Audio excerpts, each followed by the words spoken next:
Hello everyone, welcome back to my channel Nivea Classes. I am Advocate Nimita Jaiswal. Today I will discuss what is cyber crime. Cyber crime क्या है? आप अक्सर newspaper channel खोलते होंगे तो आपको हमेशा सुनने के लिए मिलता होगा कि यहाँ हैकिंग हुई, यहाँ डेटा चोरी हुआ, पोर्नोग्राफी, चाइल्ड पोर्नोग्राफी, बच्चों और महिलाओं को क्या करते हैं कि वल्गर पोस्ट करके, vulgar videos and photo send करके इसके बाद में उन्हें तंग किया जाता है। ईमेल स्पूफिंग, पहचान की चोरी, वायरस फैलाना, ये सब क्या है? ये सब जो है साइबर क्राइम है। और इसमें क्या होता है कि किस एक्ट एंड सेक्शन के जरिए जो है पनिशमेंट का प्रावधान किया गया है, उसको आज हम लोग इस वीडियो के माध्यम से देखेंगे। इस वीडियो को लास्ट तक सुनिएगा क्योंकि मैं इसमें बहुत ही इम्पॉर्टेंट बातें शेयर करूंगी कि आजकल क्या है कि बच्चे लोगों के पास मोबाइल हो गया है और कंप्यूटर हो गया है और लोग क्या करते हैं कि गलत संगत, गलत इंटरनेट के माध्यम से क्या कर रहे हैं कि वो लोग साइबर क्राइम के शिकार हो जा रहे हैं।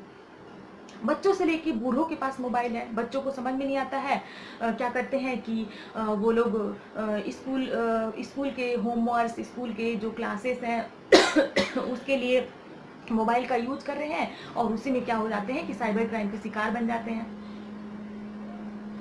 तो अब हम लोग जानते हैं कि क्या चीज़ साइबर क्राइम होता है। What is cyber crime? आज का युग जो है कंप्यूटर एंड इंटरनेट का युग है। कंप्यूटर की हेल्प के बिना कोई भी काम जो है मुश्किल सा लगता है। ऐसे में अपराधी भी तकनीक के सहारे हाईटेक हो जा रहे हैं। जुर्म करने के लिए कंप्यूटर और internet, digital devices, world wide web etc का यूज किया जा रहा है।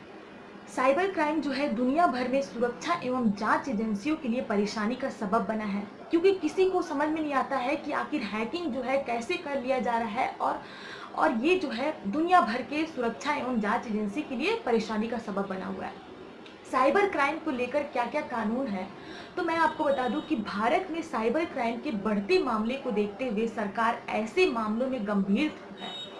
The information technology act 2000, information technology amendment act 2008, IPC copyright, जो कॉपीराइट कानून है 1957 एंड कंपनी लॉ, सरकारी गोपनीयता कानून, आतंकवाद निरोधक कानून के तहत भी कार्रवाई का प्रावधान किया गया है।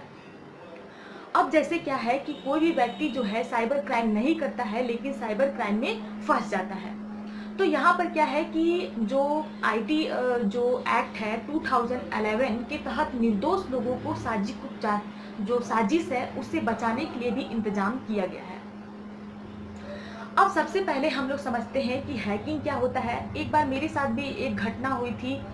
क्या हुआ था कि एक व्यक्ति के द्वारा क्या किया गया था कि फ़ोन किया गया था कि मैम आपका जो आगे हम लोग डिस्कशन करेंगे, जब हम लोग पहचान की चोरी के बारे में पढ़ेंगे तब हम लोग डिस्कशन करेंगे। सबसे पहले हम लोग जानते हैं कि हैकिंग क्या होता है।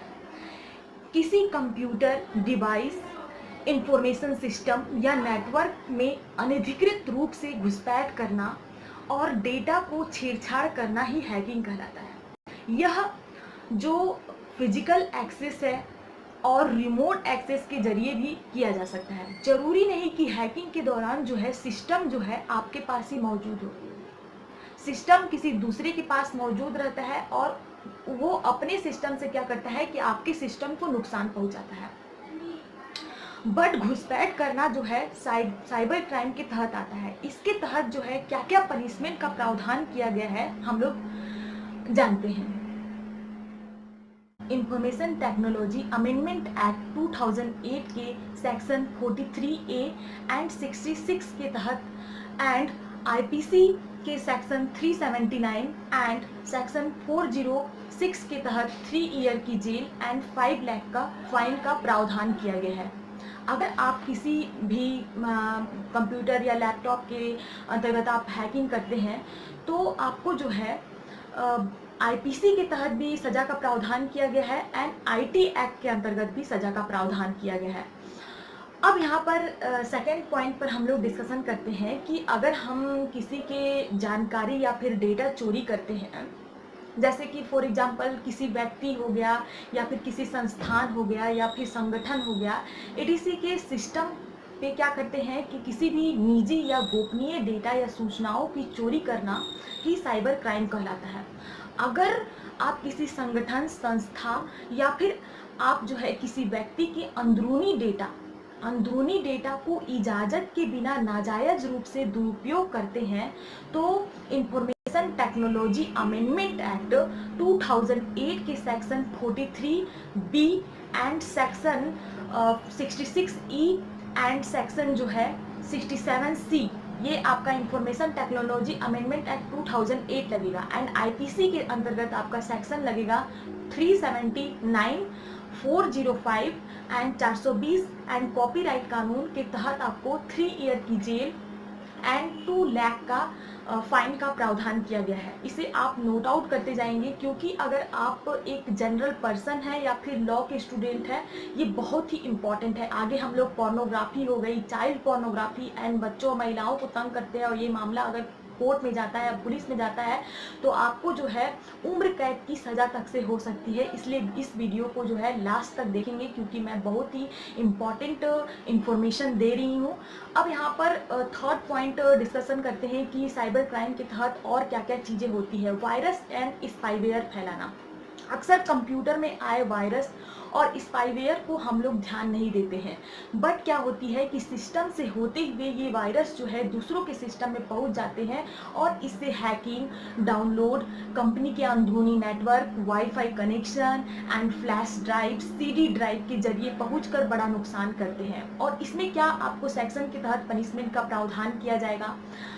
इंफॉर्मेशन टेक्नोलॉजी अमेंडमेंट एक्ट इसलिए बोल रही हूँ कि इंफॉर्मेशन टेक्नोलॉजी एक्ट जो बनी थी 2000 बनी थी, इसके बाद अमेंडमेंट हुआ 2008 के तहत और ये सब सेक्शन को जोड़ा गया। तो सेक्शन जो है 43C and section 66 and IPC का सेक्शन 268। एंड अगर आप देश की सुरक्षा में क्या करते हैं कि किसी के भी स्पाईवेयर को अगर आप फैलाते हैं एंड डेटा चोरी करते हैं, तो आपको जो है देश की सुरक्षा के लिए आपको जो है उम्र कैद तक की सज़ा का प्रावधान किया जाएगा। एंड देश की सुरक्षा के तहत आप जो आतंकवाद कानून है उसके जो सेक्शन है आपका 66F भी आपको लगाई जा सकती है। ओके, एंड इसके अंतर्गत आपको क्या होगी कि अन्य मामलों के अंतर्गत आपको 3 ईयर की जेल एंड फाइन का प्रावधान किया गया है। अब क्या होती है कि ये बहुत ही इम्पॉर्टेंट आपका साइबर क्राइम के अंतर्गत आ जाते हैं कि बच्चों और महिलाओं को तंग करना। आजकल हर महिलाओं के पास मोबाइल है। लोग क्या है कि एफबी, व्हाट्सएप, इंस्टाग्राम, टेलीग्राम जो है धड़ल्ले से उपयोग कर रहे हैं। अब लाजमी है कि कोई भी व्यक्ति के द्वारा क्या किया जाता है, किसी भी लड़की को फंसाया जाता है। किसी भी लड़की, आजकल लोग क्या है कि गर्लफ्रेंड बॉयफ्रेंड जो है अक्सर जो है चैटिंग करते हैं और चैटिंग करने के दौरान क्या होता है कि लोग क्या है कि वीडियो एंड फोटोज़ को शेयर करने लगते हैं।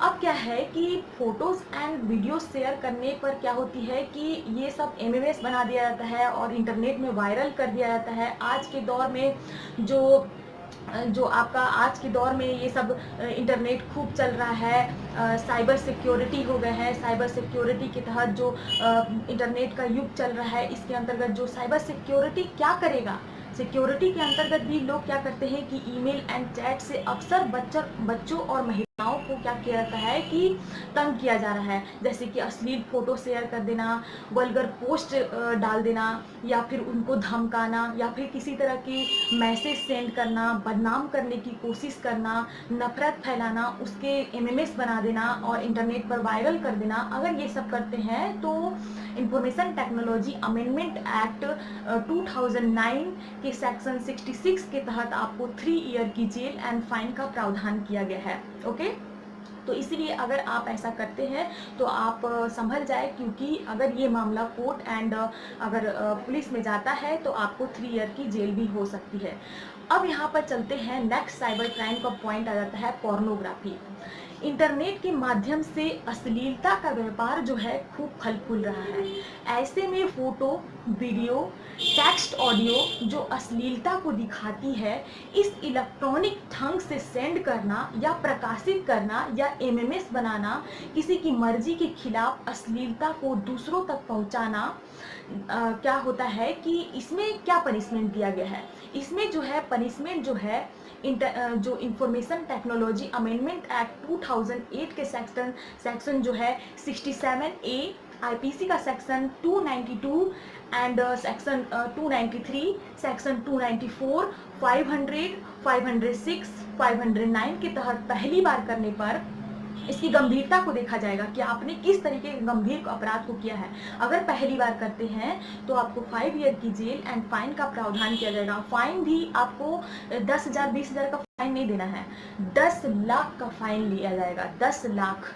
इसलिए आप ध्यान रखेंगे कि अगर आप पोर्नोग्राफी करते हैं तो आपको 10 लाख का फाइन एंड 5 ईयर जेल पहली बार, एंड दूसरी बार अगर आप करते हुए पकड़े जाते हैं तो आपकी जो जेल है वो 7 ईयर तक भी बढ़ सकती है। ओके, 7 ईयर तक भी बढ़ सकती है।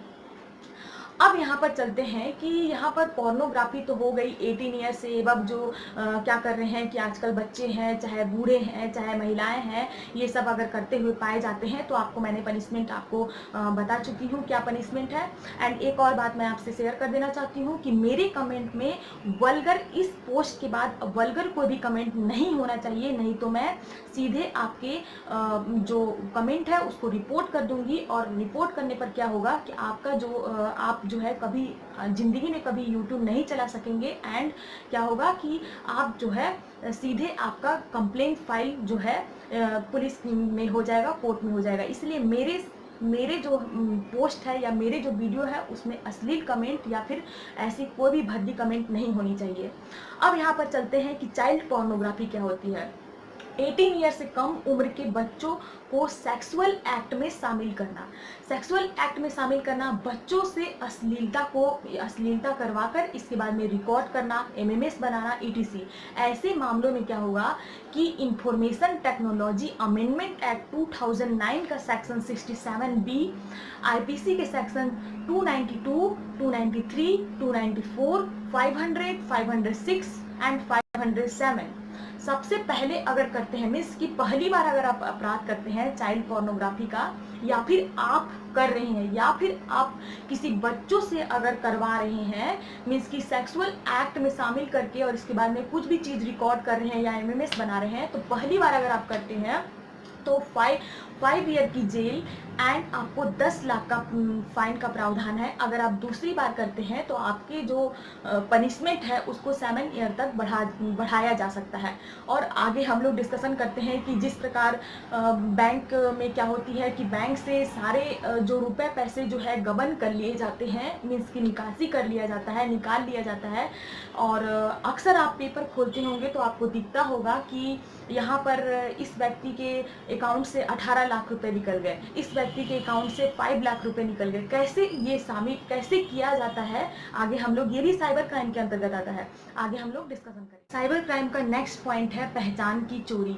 किसी दूसरे शख्स की पहचान से जुड़े डाटा, गुप्त सूचनाओं वगैरह का इस्तेमाल करना भी साइबर क्राइम है।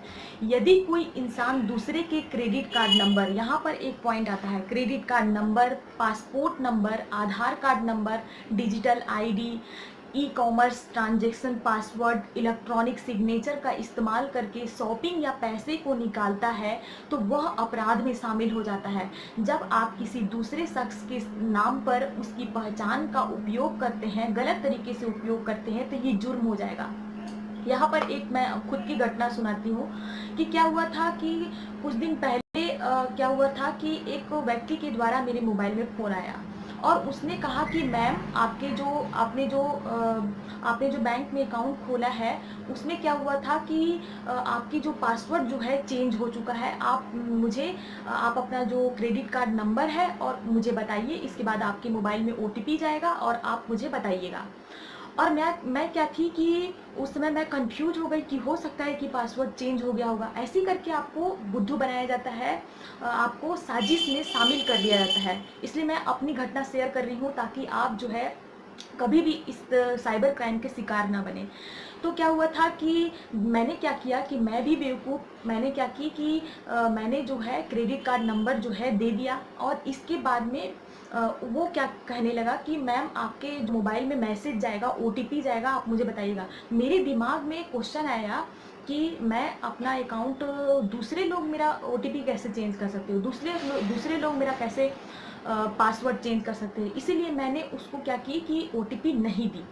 ओटीपी नहीं दी। इसके बाद में नेक्स्ट डे जब मैं पेपर खोल के देखती हूँ तो मैंने देखी कि बनारस में जो है 5-6 लोगों के जो बैंक अकाउंट से किसी के बैंक अकाउंट से 9 लाख रुपीज़, किसी के बैंक अकाउंट से 10 लाख रुपीज़, किसी बैंक अकाउंट से 5 लाख रुपीज़, इस तरीके के बैंक से निकासी हुई है। इसका मतलब ये था कि वह व्यक्ति जो है आपको बेवकूफ़ बनाकर क्या करता है कि आपसे पहले क्रेडिट कार्ड या डेबिट कार्ड का नंबर मांगता है। इसके बाद में कहता है कि आपका पासवर्ड चेंज हो चुका है, और वो पासवर्ड न्यू डालने के बहाने वो कहता है कि मैं बैंक का कर्मचारी बोल रहा हूँ और आप मुझे ओटीपी दीजिए। अगर आप ओटीपी दे देते हैं तो आपके बैंक में जितनी भी राशि है वो आपकी राशि जो है डायरेक्ट वो निकासी कर लेता है। ये क्या हो गया? पहचान की चोरी। इस तरीके की क्राइम भी करते हैं तो ये भी साइबर क्राइम। इसलिए अगर आपसे कोई भी व्यक्ति जो है, अनजान व्यक्ति बैंक का कर्मचारी बनके अगर आपसे ओटीपी मांगता है या क्रेडिट कार्ड नंबर या डेबिट कार्ड नंबर मांगता है तो आप नहीं देंगे, नहीं तो आप शिकार हो जाएंगे। यहाँ पर क्या हुआ था कि मेरे माइंड में पता नहीं क्या आया और मैंने उस व्यक्ति को अपना ओटीपी नहीं दी, और मैं साइबर क्राइम की शिकार नहीं बनी। इसीलिए मैं आपको अलर्ट करना चाहती हूँ कि अगर आपके साथ भी ऐसी घटना होती है तो आप जो है अपने दिमाग को खोल के रखें, क्योंकि आजकल का ज़माना जो है बहुत ख़राब है, और लोग क्या है कि इस तरीके से बेवकूफ़ बनाकर लोगों की पहचान की चोरी करते हैं और इसके बाद में आपको साइबर क्राइम के शिकार बना देते हैं।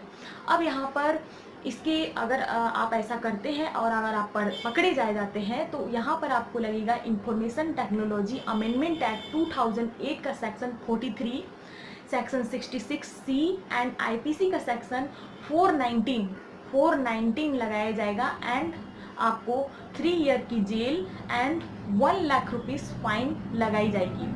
आगे हम लोग साइबर क्राइम का नेक्स्ट पॉइंट डिस्कशन करते हैं, ईमेल स्पूफिंग एंड फ्रॉड। अगर आपके इनबॉक्स या स्पैम जो बॉक्स है उसमें क्या है कि कभी मैसेज हो जाती है या कभी ईमेल हो जाते हैं तो कई तरह के इनाम देने वाले या बिजनेस पार्टनर बनाने वाले या लॉटरी निकलने वाली मेल आती है या फिर मैसेज आती है। ये सभी मेल जो है दूसरे शख्स के ईमेल या फर्जी ईमेल आईडी के जरिए क्या करते हैं कि ये लोग क्या करते हैं कि जरिए किसी दूसरे की ईमेल या फिर किसी दूसरे को गलत तरह का मैसेज भेजना, hacking, fishing, spam virus, spyware फैलाने के लिए इस तरह के फर्जी ईमेल का इस्तेमाल किया जाता है। आपका ईमेल को हैक करके आपके बैंक के खाता नंबर या फिर क्रेडिट कार्ड नंबर या ई कॉमर्स साइट या फिर आपके जो भी पासवर्ड है आपके उसको चुरा लिया जाता है।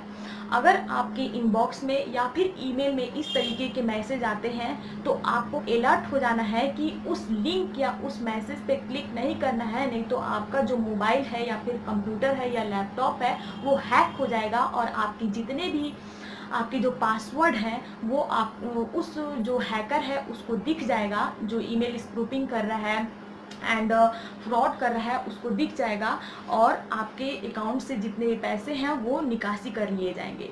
तो अगर आप ऐसा करते हैं और इसमें अगर पाए जाते हैं, पकड़े जाते हैं तो इसमें पनिशमेंट जो है इंफॉर्मेशन टेक्नोलॉजी जो एक्ट है 2000 की section 77B, information technology amendment act 2008 की सेक्शन 66D एंड आईपीसी का सेक्शन 417, 419, 420, 465 के तहत आपको 3 ईयर की जेल एंड फाइन का प्रावधान किया गया है। तो हम लोग ने साइबर क्राइम के जितने भी क्राइम थे उसको हम लोग ने समझा, यहाँ तक कि हम लोग ने क्या किया कि साइबर क्राइम का पोस्टमार्टम कर दिया।